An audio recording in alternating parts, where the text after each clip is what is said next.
वित्त मंत्री निर्मला सीतारमण ने वित्तीय वर्ष 2024-25 का बजट संसद में पेश किया है। हालांकि अंतरिम बजट की परंपरा को जारी रखा गया है। अंतरिम बजट में किसी तरह की लोक लुभावन घोषणाएं नहीं की जाती है और यही वजह है कि सरकार ने किसी भी तरह की घोषणाएं करने से परहेज किया है। देखिए रिपोर्ट।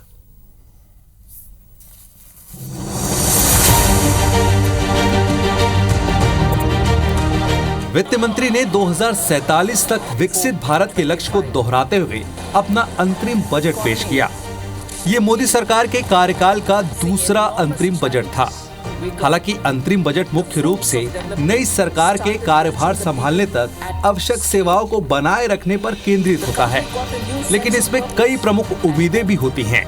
आइए जानते हैं कि आज संसद में वित्त मंत्री ने क्या क्या घोषणाएं की और किन किन योजनाओं पर बात की। सबसे पहले इनकम टैक्स में कोई बदलाव नहीं किया गया है, जिसका फायदा करीब 1 करोड़ टैक्स पेयर्स को मिलेगा। हालांकि कॉर्पोरेट टैक्स घटाकर 22% किया गया है। पीएम आवास योजना के तहत 3 करोड़ घर बनाने का काम पूरा हुआ है। 2 करोड़ घर अगले 5 साल में और बनाए जाएंगे। वित्त मंत्री ने 3 रेल कॉरिडोर शुरू किए जाने की घोषणा के साथ ही यात्रियों की सुरक्षा, सुविधा और आराम के लिए 40,000 सामान्य रेलवे बोगियों को वंदे भारत मानकों में परिवर्तित किया जाएगा। हर महीने 300 यूनिट बिजली फ्री दी जाएगी। सर्वाइकल कैंसर की रोकथाम के लिए 9 से 14 साल की बच्चियों का टीकाकरण होगा। आयुष्मान भारत का फायदा अब सभी आशा वर्कर्स, आंगनवाड़ी वर्कर्स को मिलेगा। वित्त मंत्री ने कहा कि देश के युवा डॉक्टर्स बनकर देश की सेवा करने की एस्पिरेशन रखते हैं। इसे ध्यान में रखते हुए सरकार मौजूदा हॉस्पिटल इंफ्रास्ट्रक्चर को डेवलप करने नए मेडिकल कॉलेज स्थापित किए जाएंगे। इसके लिए एक कमेटी का गठन किया जाएगा। 1 लाख करोड़ रुपए का कॉर्पस यानी कोष बनाया जाएगा। ये कॉर्पस 50 साल तक इंटरेस्ट फ्री लोन प्रोवाइड करेगा। बजट भाषण में वित्त मंत्री निर्मला सीतारमण ने कहा कि ये अंतरिम बजट 4 सेक्टर्स पर फोकस है। ये 4 हैं: गरीब, महिलाएं, युवा, अन्नदाता।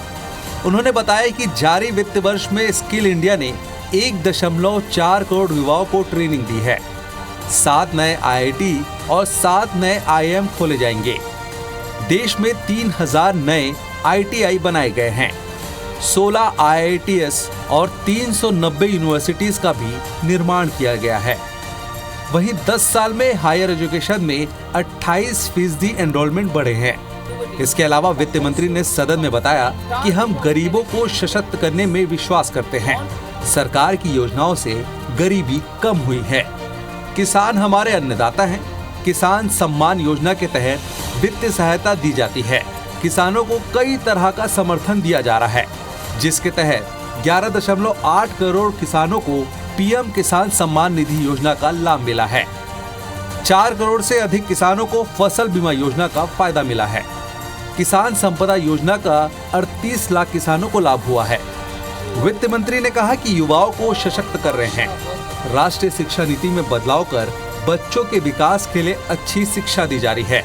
सबका साथ सबका विकास मंत्र के साथ सरकार ने चुनौतियों पर काबू पाया है और अर्थव्यवस्था को नई ताकत मिली है। इस बजट को प्रधानमंत्री नरेंद्र मोदी ने देश के भविष्य का बजट कहा है।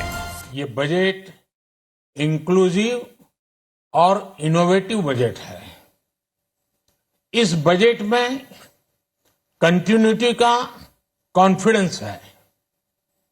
ये बजट विकसित भारत के 4 स्तंभ युवा, गरीब, महिला और किसान सभी को एम्पावर करेगा।